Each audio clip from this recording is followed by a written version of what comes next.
ওই অসত্য আর ভিত্তিহীন যে অভিযোগগুলো ছিল, হয়তো ওই জায়গা থেকেই কোনো অভিযোগ তাদের কাছে দাখিল হয়েছে, তো তারা মনে করছে যে এটা তদন্ত হওয়া উচিত।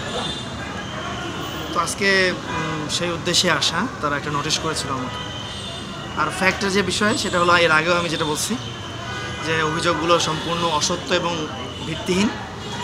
আর যদি সামান্যতম এর মধ্যে কোনো ইনভলভমেন্ট আমার থাকে, তার আইনগত ব্যবস্থা নিক সরকার, আমি সেটাকে সহযোগিতা করব। প্রয়োজনে জেলে যেতে হলে যাব, কিন্তু সেটা সত্য প্রমাণিত হয়ে আসতে হবে।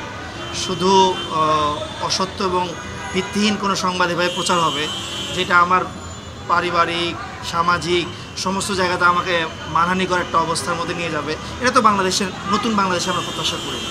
এটা কেউই প্রত্যাশা করে না। 110 কোটি টাকার কাগজে 400 কোটি টাকা কমিশন বাণিজ্য হয় কিভাবে? আপনারা বেয়াদবি নেবেন না। মানে যেহেতু সাংবাদিকতার জায়গা থেকেই খবরটা প্রথমে আসছে, সেই জায়গাতে তো জিজ্ঞাসিত হওয়া উচিত। এটা স্বাভাবিক, এটা সেন্সের বিষয়।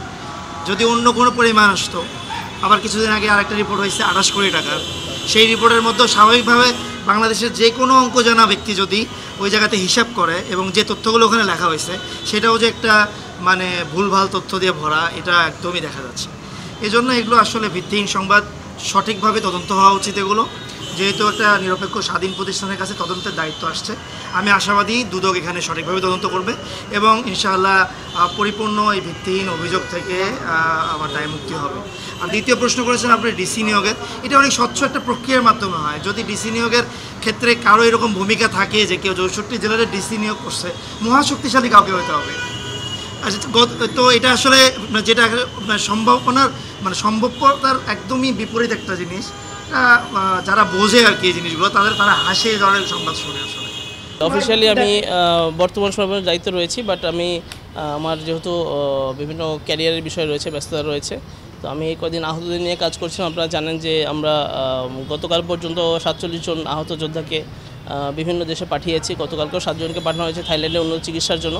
তো আমি মূলত আহতদের বিদেশে উন্নত চিকিৎসার জন্য সরকার স্বাস্থ্য মন্ত্রণালয় এবং মুক্তিযোদ্ধা মন্ত্রণালয়কে সাহায্য করতাম, এবং তারই পরিপ্রেক্ষিতে যেহেতু আমাদের প্রক্রিয়াটা প্রায় শেষের দিকে, তো এখন মনে করছি যে এবং আমার ক্যারিয়ারের জন্য বা যেহেতু নিজের কিছু পার্সোনাল বিষয় রয়েছে, এখন এর জন্য নিজের জন্য আর কি আমি চাচ্ছি যে দ্রুত স্বাস্থ্য উপদেষ্টা মহোদয়ের কাছে আমি অনুরোধ করব যেন আমাকে দ্রুত অব্যাহতি দেওয়া হয়, কারণ আমার নিজের ব্যস্ততা রয়েছে।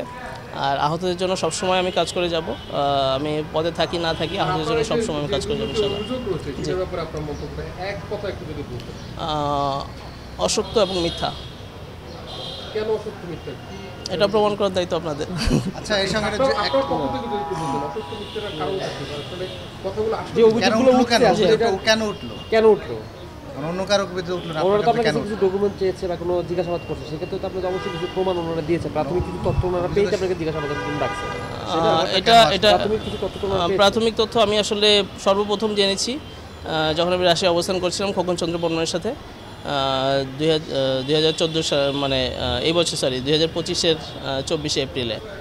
তো আমি জানি না কীভাবে আসলে তথ্য এসছে, তো এটা আপনারা খুঁজে বের করবেন। এবং আমি তো অলওয়েজ ওপেন, এবং আমার যে বিষয়গুলো নিয়ে অভিযোগ এসছে আপনারা তার প্রমাণ খোঁজার চেষ্টা করবেন, বা যদি কোনো দিক থেকে কোনো সহায়তা লাগে আমি সবসময় আপনাদেরকে সহায়তা করতে রাজি আছি।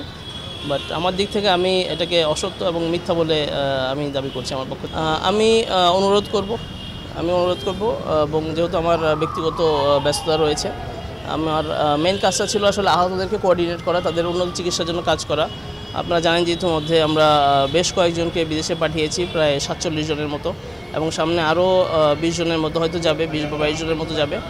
তো তাদের তাদের উন্নত চিকিৎসা বিভিন্ন ডকুমেন্টেশন যে সাপোর্টগুলো লাগে, এগুলোই আসলে আমি মিনিস্ট্রিকে এবং আমাদের যেই মুক্তিযোদ্ধা মন্ত্রণালয়কে আমি সাহায্য করতাম এই জিনিসগুলোকে কোঅর্ডিনেট করতে, এবং এগুলো আমি পদে না থাকলেও ইনশাল্লাহ করে যাব। যেহেতু আহতরা আমাদের সবচেয়ে বেশি প্রায়োরিটি, তাদের জন্য আসলে আমরা আমাদের বাক স্বাধীনতা ফিরে পেয়েছি। তো আমি সর্বোচ্চ চেষ্টা করব পদে থাকি না থাকি আহতদের পাশে সবসময় থাকার, তাদের উন্নত চিকিৎসার জন্য কোনোভাবে ব্যাহত না হয় তার জন্য আমি ইনশাল্লাহ সর্বোচ্চ চেষ্টা করে যাবো। আপনি কি পদপত্র নিজে জমা দেবেন না অপেক্ষায় থাকবেন মন্ত্রণালয় থেকে, কোনটা? আমি মাননীয় স্বাস্থ্য উপদেষ্টা মহোদয়ের কাছে আবেদন করব, এবং আমি যেহেতু আমরা তার অধীনস্থ, তার অনুমতি নিয়েই আমরা পরবর্তী ডিসিশন নিব আর কি। এবং তিনি সর্বময় আমার এই ক্ষেত্রে যেহেতু আমার প্রধান ম্যাডামের অনুমতি সাপেক্ষে আমি সকল ডিসিশন নিব।